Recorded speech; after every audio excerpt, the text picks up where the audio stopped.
On the 14th of September, 1975, a small group of people set off from the far north town of Te Hapua on an 1,100-kilometre trek to Wellington.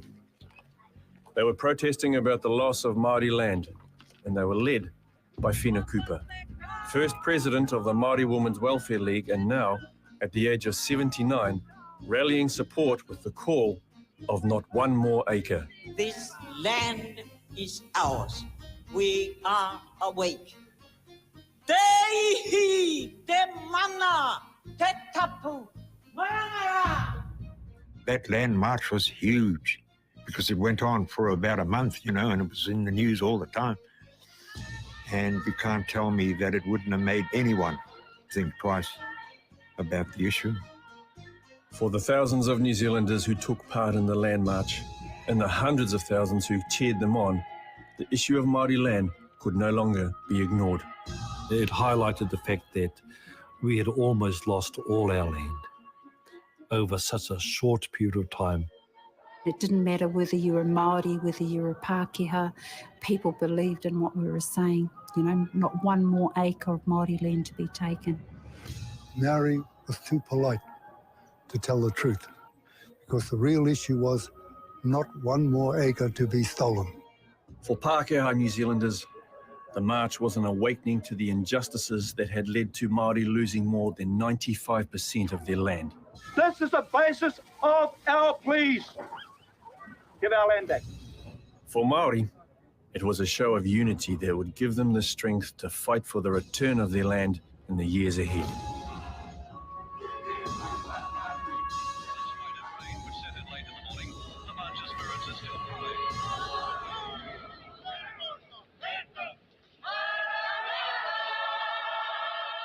The 1975 Land March was organised by Te Rōpū o Te Matakite, a Māori land rights group that included both radicals and conservatives, making it essential that it was led by someone with the mana of Whina Cooper. Whina at the time was the only person capable of doing what she did. She was the only kaumātua, kuia kaumātua, that had the balls to do it. And she provided the necessary glue to keep the people together. The Matakite organisation hoped to provide a united Māori voice in the fight to retain ancestral land. Māori seem to be powerless in preventing the continual taking of their land. And you've got some conservative Māori groups who want to work with Parliament, and you've got some very radical Māori groups emerging as well, who want to try some different methods. One of the more radical groups was Ngā Tamatoa, who'd been at the forefront of Māori protest during the early 1970s.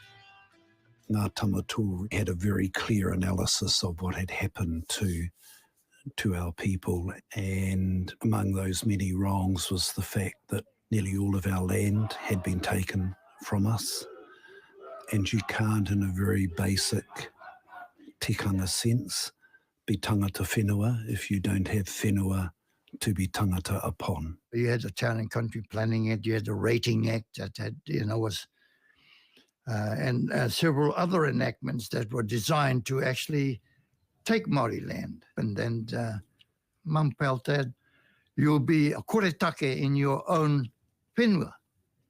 And that's why she felt, enough is enough, not one more acre. My brother Joseph then was staying in Panmure, Auckland, and she gathered Johuk and Witi Macmath and a few others to Joseph's house, and she started talking then about how she's been worrying about Māori losing land. And the fact that she wanted to start a whole new movement in her late 70s seemed quite a remarkable thing for me. And she wanted me to write up what her intentions were, and I published one of the very first articles on the Matakite movement.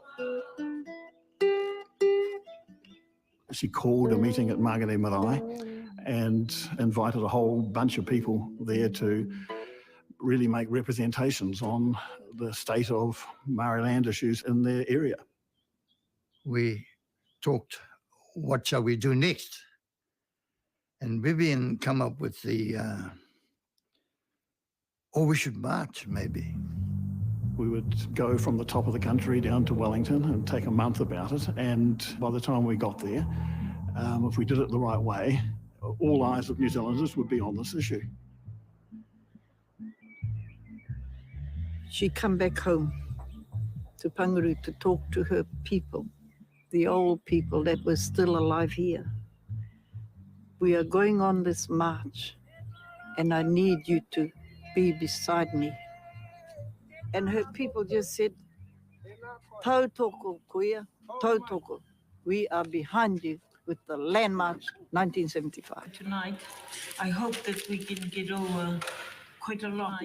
We got involved because my wife and I, we have had a history of our people's struggle with the land and the difficulties the older people had over the years of going all the way from up north to the land court in Whangarei, sitting there all week, then being told 4:30 on a Friday night, you got to come back again next week.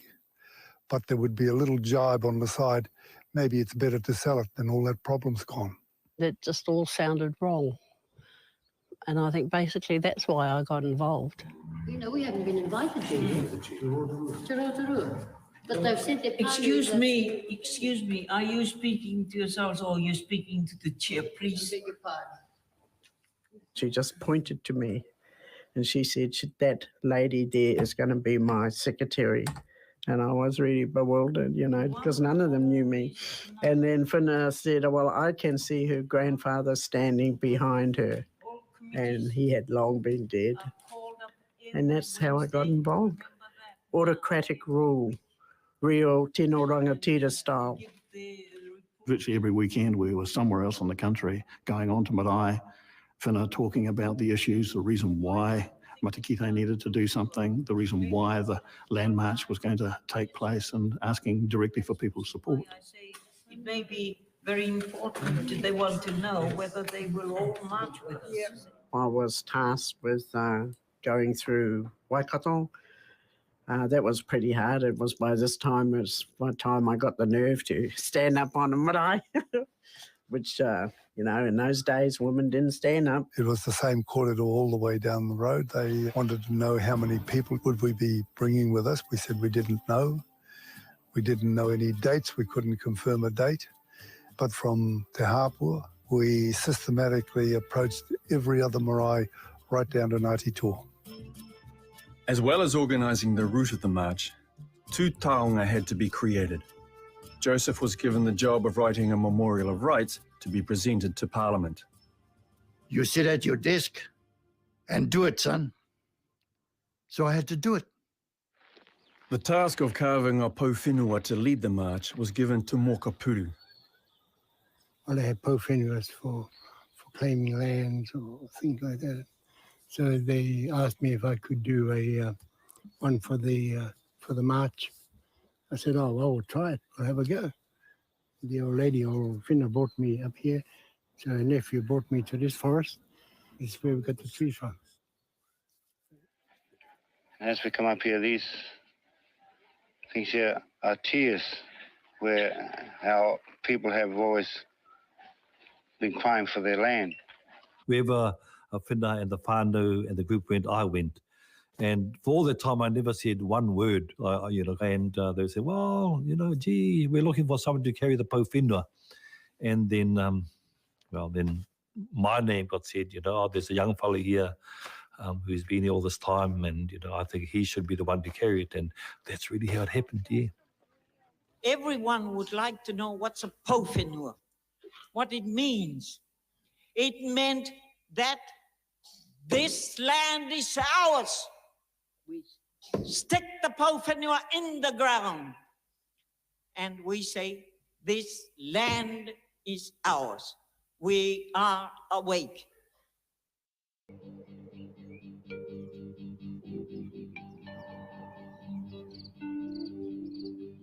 On the first day at Te Hapua, Matakiti were blessed with a good omen. Golden weather had been predicted, and so it was. Te Rupu o Te Matakiti, those with foresight, see the unity of the Maori people as the greatest tool they have in fighting for retention of their land. First thing in the morning, they did the whakamui, the karakia, the blessing and that, and then we started from the Te Apua Marae. It was one of the proudest times of my life. Number one, to have the privilege of carrying the powhenua and knowing that it was not only about us there, but about the many generations of people who were before us in that. I mean, you know, as well, like your tupuna were with you, you know, and it was so really choice to have all the old people and the awhi, the support they gave to me as that young person. I mean, you had to be proud.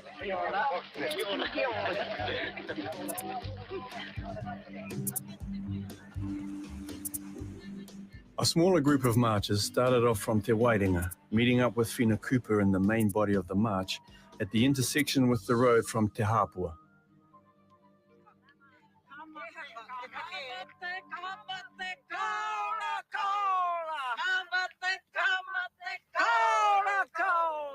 Whina just came into her own, you know, that iconic image, which I think has become one of the great photos of New Zealand from that first day where she walked ahead of the march with her granddaughter, just became the certain canniness in her that knew that this was going to be the image that was going to hit the heart of New Zealanders.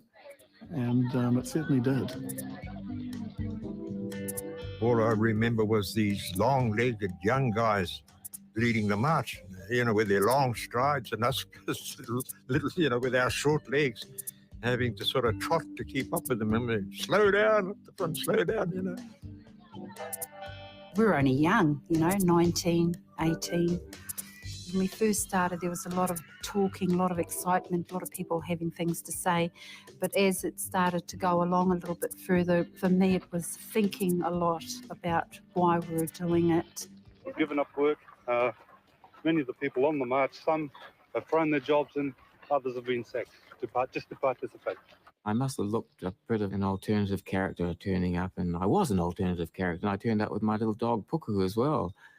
And I wasn't greeted with great warmth, but on the other hand, I wasn't rejected either. And in that walk from Te Hapua to Te Kau, Hone Tūwhare befriended me. I went naively carrying my conch shell, which I had learnt to play. And so as we were approaching Te Kau, Hone said, "Hey, Chris, blow the conch, blow the conch." So I blew the conch. The marshals turned around, "Who the hell's blowing that conch? Put that bloody thing down." Well, I was roundly told off, and I buried my head, and I just was so embarrassed. And that really educated me about how my behaviour had to be. They had marshals and it was Betty and Dave, and they had Witchy McMath, who was an ex-SAS, so they had a bit of an army sort of thing there as well. Basically, you know, you adhered to what you were told, and that was that. So far, the committee has decided to send one bloke home, and any more nonsense, particularly on marae etiquette, it'll be home skis straight away. There was strict tikanga and kaupapa you had adhered to, like drugs, alcohol, and all those normal things that are, you know, really important when you're carrying a kaupapa like that. And I remember a few people got kicked off because, you know, they didn't adhere to the kaupapa. The thought of walking all the way to Wellington. A lot of people didn't think we'd be able to do it. Well, I didn't think we'd be able to do it. My grandmother was giving us all these little tips, you know, on what to do. If you get blisters, you know, mimi on your feet. That'll help dry it up. It won't get infected. Okay, you know. Sometimes we had huge distances to cover. And just out of the blue, Witty McMath, one of the march organisers, just said, "Oh, well, we're going to break up into small little groups and all take a piece of the march." So we'll all be marching 20 miles or so each day, but the Matakita as a whole will be marching the whole of New Zealand. I was working for the police department in Wellington at the time, and the commissioner of police then was Bob Walton. And every morning he used to come in and tell me what was going on in Auckland.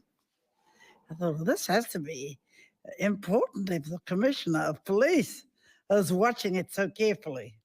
I came back from Wellington And when I walked in, this whole marae was chocker with people trying to find a bed for the night.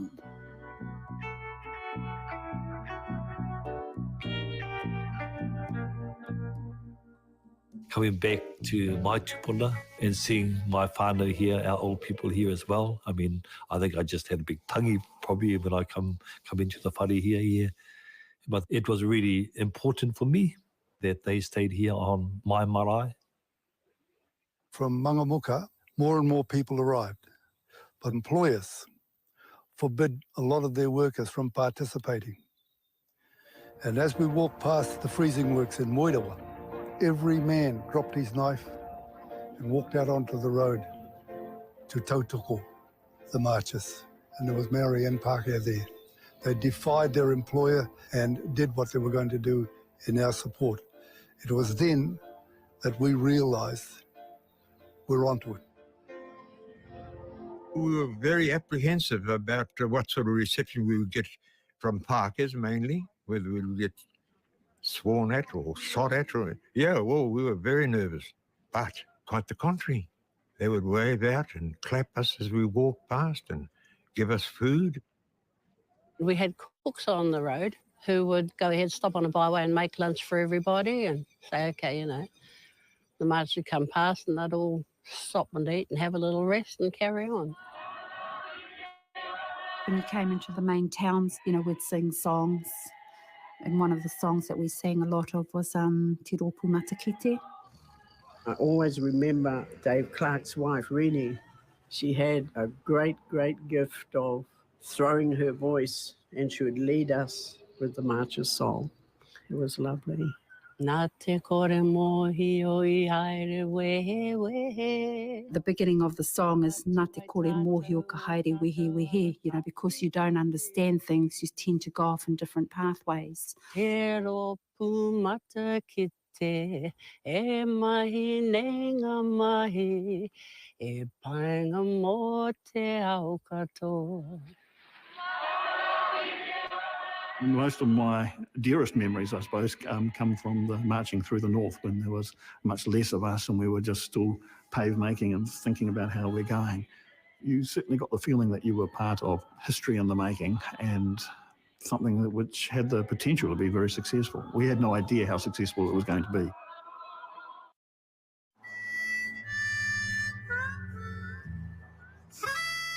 When we got to the towns, people would physically join in and march through their towns with us. And then they'd march from the town to the wood, whichever marae we might have been staying at that particular night. And some of them would shoot home and grab their gears. And next minute we had more people on the Māori land march. As the marchers approached Auckland, Whina Cooper was completing negotiations with the council to get permission to walk across the harbour bridge. Mum was contacting the council to see whether they like it or not. We were going to march across the bridge. At first, there was a refusal. You can't march across the bridge. They said go right around the old highway, but no way, no, we felt it was very important to go over that bridge to make a statement.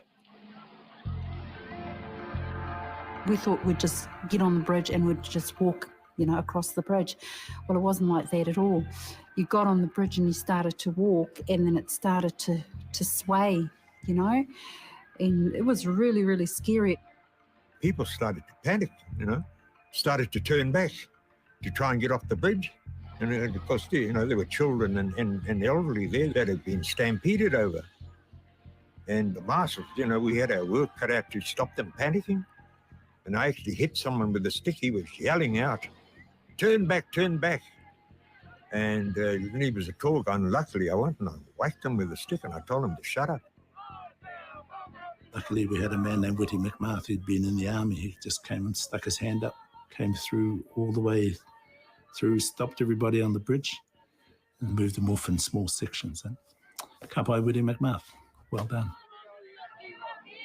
So we all breathed a sigh of relief when we got off the bridge. And then we assaulted Queen Street.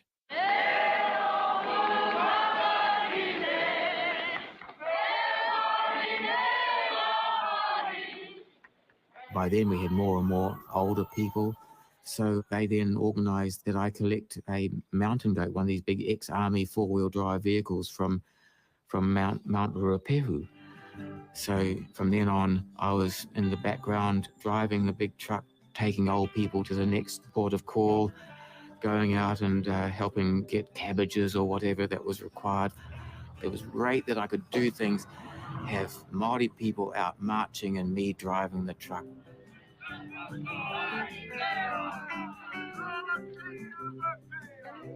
Although the march was gathering support, some leaders of the Kingitanga were concerned that it could harm their relationship with the Labour government, and the reception at Tūranga Waiwai was muted.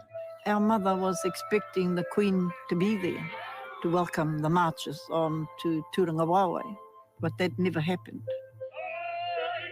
We wanted their support. That didn't come till afterwards. It was nice to reach Tūranga Waiwai just the same. A lot of people were upset, especially Whina, that there wasn't a big pōwhiri. That's Māori politics, eh? In Narawahia, yes, sure. There was differences of opinion, but there was nobody telling us to stop marching.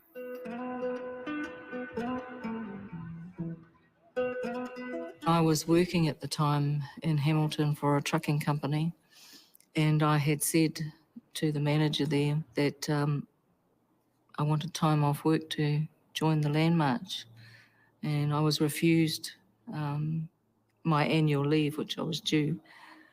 And by the time it got there, I had just come to the conclusion that I was going to go regardless, and subsequently got fired when I got back. The word that we used to pull everybody together was not one more acre of Māori land will be sold. You don't want to get too wordy or else you get all mixed up. So if that's the kupu, ko tahi roa te kupu, not one more acre of Māori land to be sold. I really believed that if there were enough of us and that we were strong enough, that would be the case. But yet they were getting sold. Even while we were on the road, it was happening.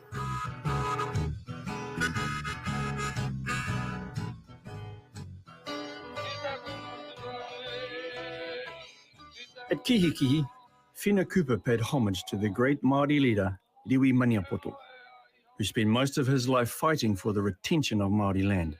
When I saw her coming up to the monument, it was like two rangatira were acknowledging each other.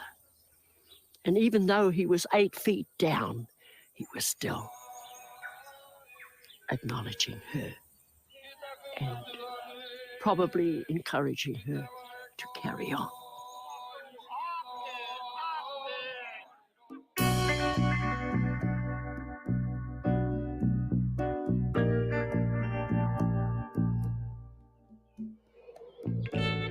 At every marae, the kuia and kaumatua would gather together to sign the Memorial of Rights. Nobody knew what was in the Memorial Rights, and it had to be read out to everybody to make them understand what it was all about before they signed it. And I was given the task to actually do that.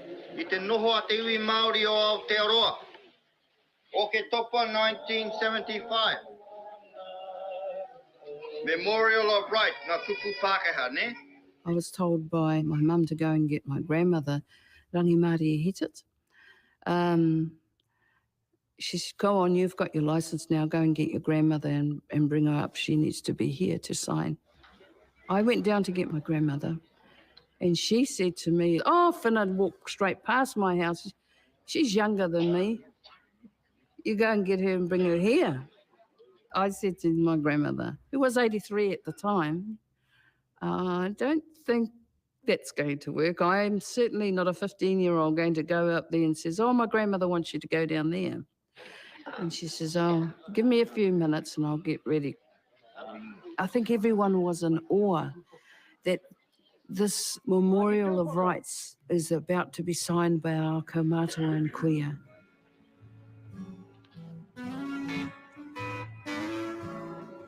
There was a contingent from Rotorua that had marched across, so our numbers, I wouldn't say they doubled, but they sort of had risen considerably. And that was only a day or two before we got to that little marae in the middle of the paraparas called Otoko.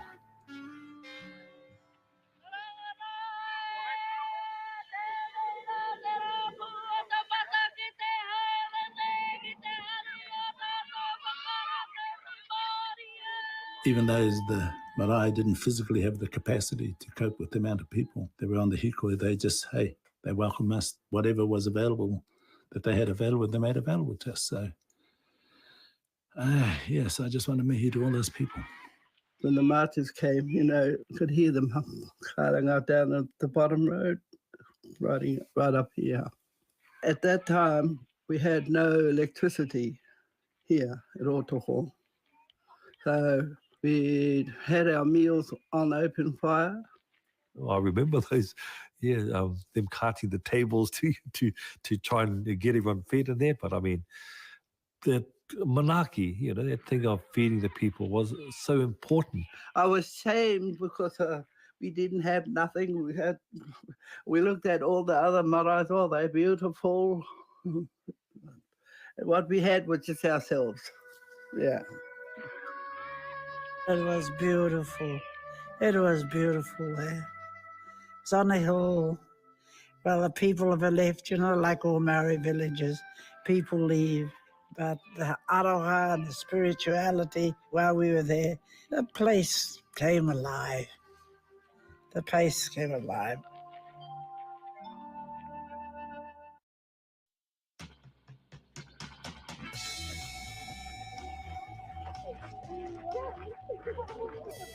It just seemed to be like a stone that was gathering momentum and support as it went. And certainly by the time it hit here, we were ready to support it 100%. And that's why you had the real tight-lipped nannies, the growly nannies. Before the march even got into Arohe, they were going around doing the checklist on making sure that everything was in place. Why? Because it was our mana at stake. When you go into different areas, you hear the whenua of other tupuna, and those are all really important things about being part of, a big kaupapa like that. Particularly for the elders at Kaiwi, it was all about the Taranaki raupatu, the confiscation of Taranaki lands. So it was also about revisiting those grievances to ensure that the voice of the Taranaki of Wanganui would accompany the march.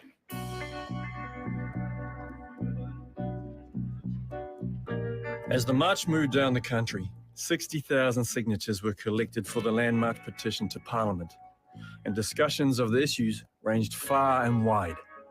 Outside and inside the marae, there was full debate. We had the komos on one side, we had the churches on the other side. We had one guy was a moon worshipper, and he had his say. And of course, to make it worse, we had the priest there from Tuhoi. And that bugger would get up at 4 o'clock in the morning and he'd start his karakia, and he wouldn't stop until it was daylight. Well, we had about 2 hours sleep. This was going on every night. Actually, the biggest problems was how well we were fed. I think I actually put on weight during the land march, even though we were marching, 20 miles every day. We were just so generously welcomed every time we stopped at a marae. Into every marae we went to, people became our families the minute they called us onto that marae. And then they fed us in whatever way they could.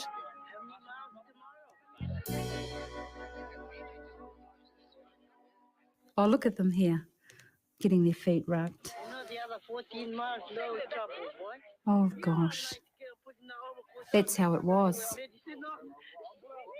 Nobody wanted to limp. Nobody wanted to show anybody that they were in pain.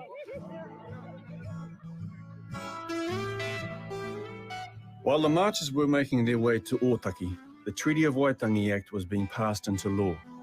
Future breaches of the treaty could now be challenged, but nothing from the past, and Whina saw no reason to change her usual speech. You don't have any. Haina tia ton toy no kuni. You got $40 here. I think what haina. Kaore me anai dei dei hokwana koe. Amulia to go tai to my land. Because I know you signed there before. Kotidaina, you may not have PP, anything wrong. I'm here, you get what PP.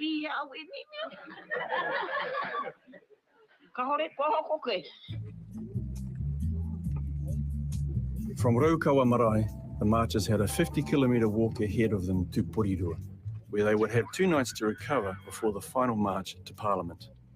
It was like, wow, we've finally arrived. You know, it was like the month had passed by then.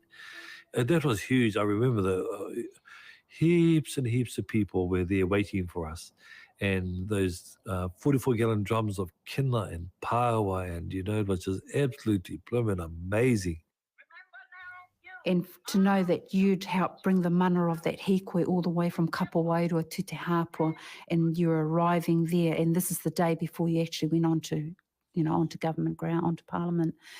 It was, you know, like I'm getting shivers now just thinking about that day. And the news is the head of the Maori Land March nears Wellington. Our reporters say the column now seems to number in excess of 4,000 people. It's been joined since early this morning by young and old, and in spite of rain, which set in late in the morning, the march's spirits are still high.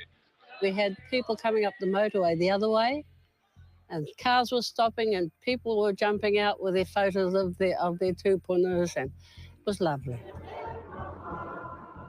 When we got into Wellington, there were so many people in the march by then that we were filling up the streets from one side of the shops to the other side of the shops on both sides of the road. We were in front of the land march, and this woman came with this korowai, and it was made up totally of pukeko feathers, the most magnificent korowai I have ever seen. And she put it over me.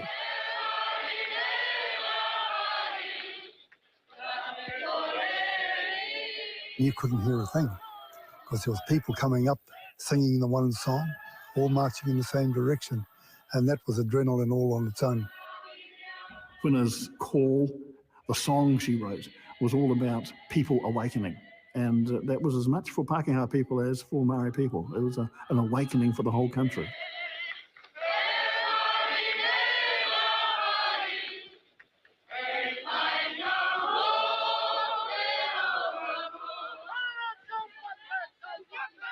There were just thousands of people there, and all our rangatira from all over the motu.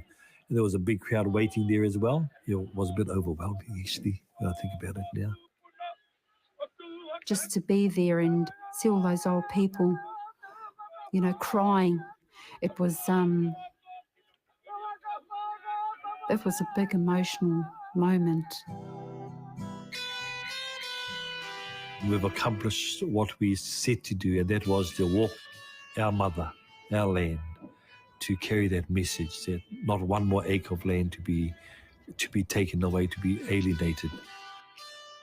Rawlings was the Prime Minister at the time, and he met us, Matt Rata with him, presented him with the Memorial of Rights. He accepted it, and I can remember saying, you know, your march will not be in vain. Goodbye, you know. Show over. Everybody dismissed. Thank you very much, Kampina, you know. You all go home now.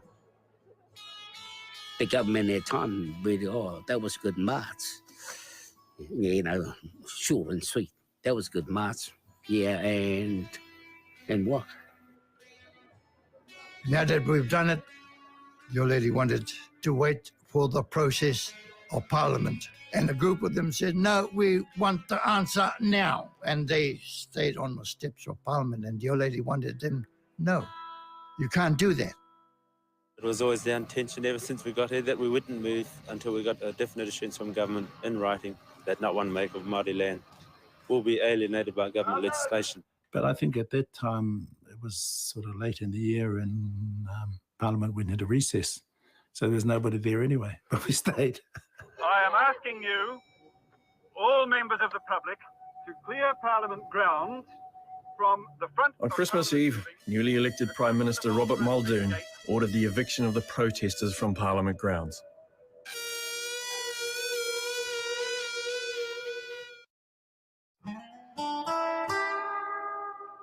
When I think about the Land March, I think about Whina.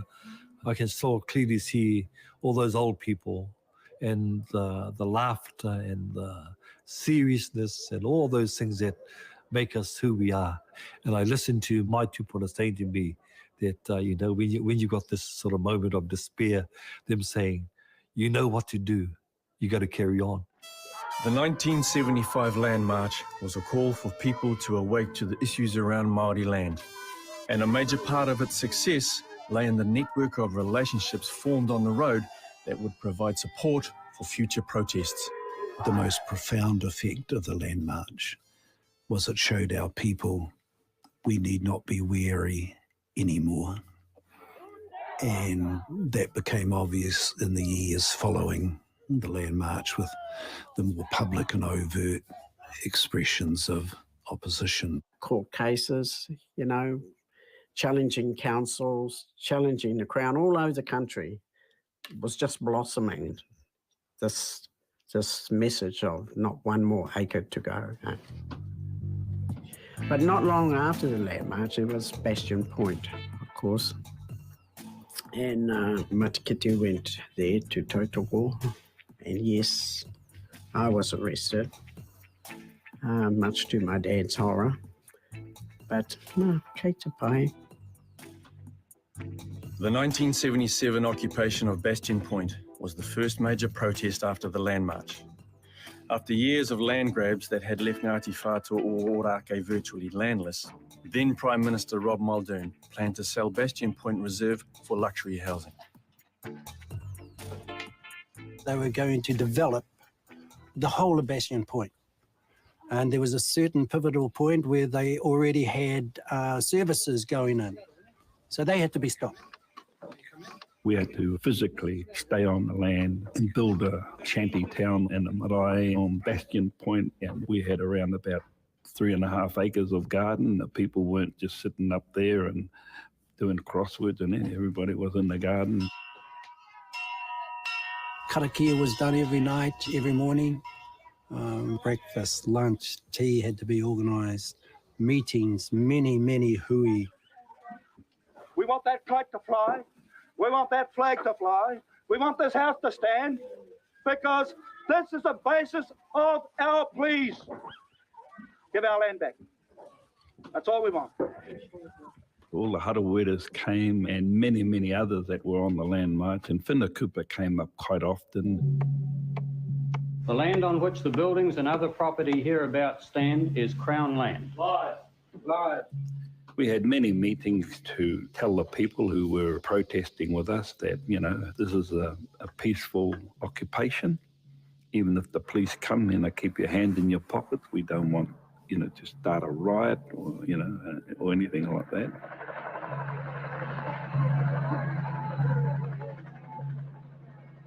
The message that people got was, good grief, is this what we want New Zealand to be?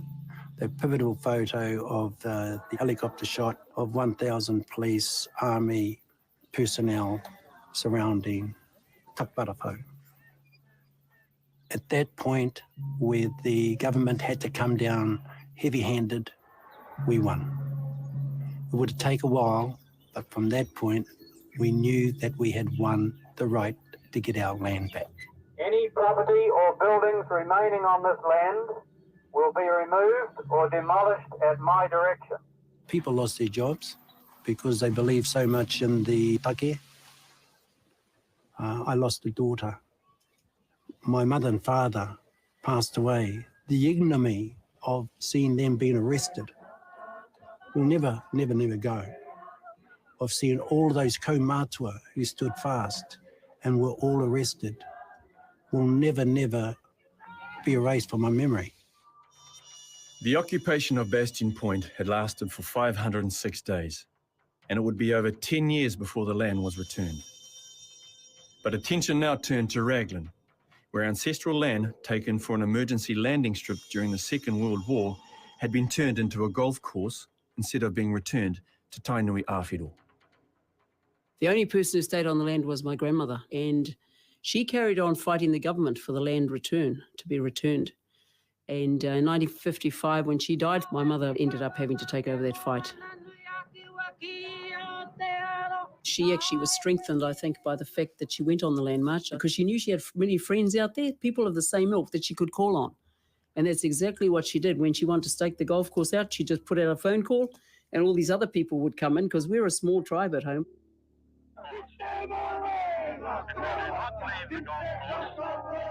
There must have been about 200 of us on the golf course.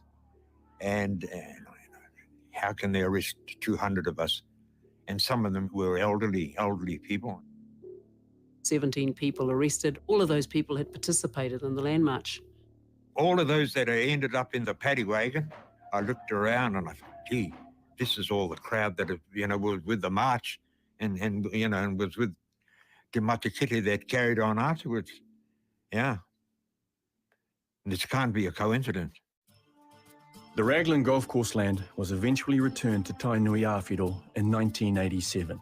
People came from the north, south, east and west to actually walk with us. And really, Whaingaroa Raglan was one with the support of the motu.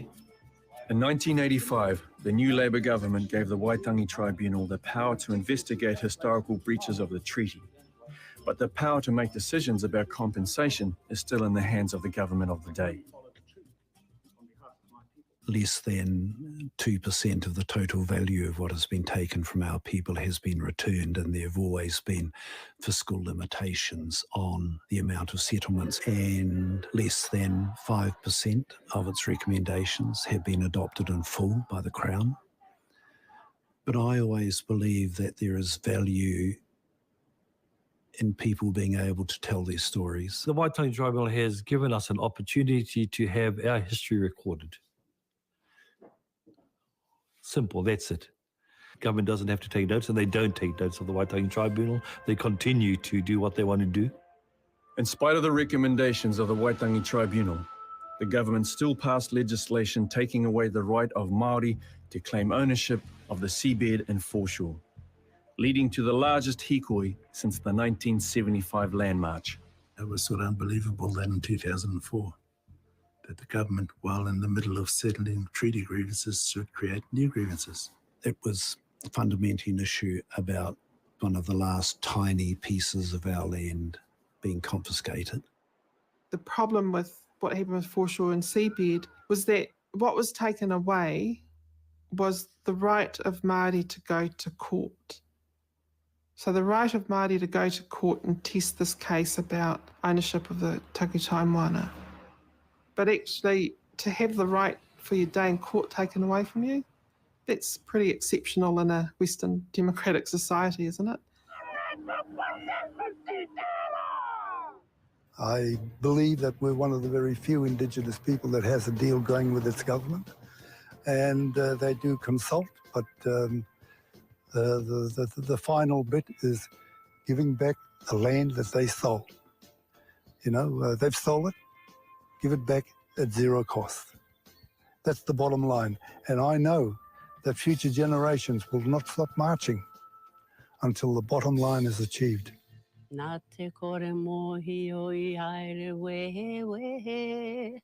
40 years after the land march, Māori land still makes up less than 6% of the total land in New Zealand. And while Treaty of Waitangi settlements have provided some redress, the amount paid out is a tiny percentage of the value of the land that was taken. Many claims are still to be resolved. Noa tu hai tātou o tātou ara tā whiti whiti.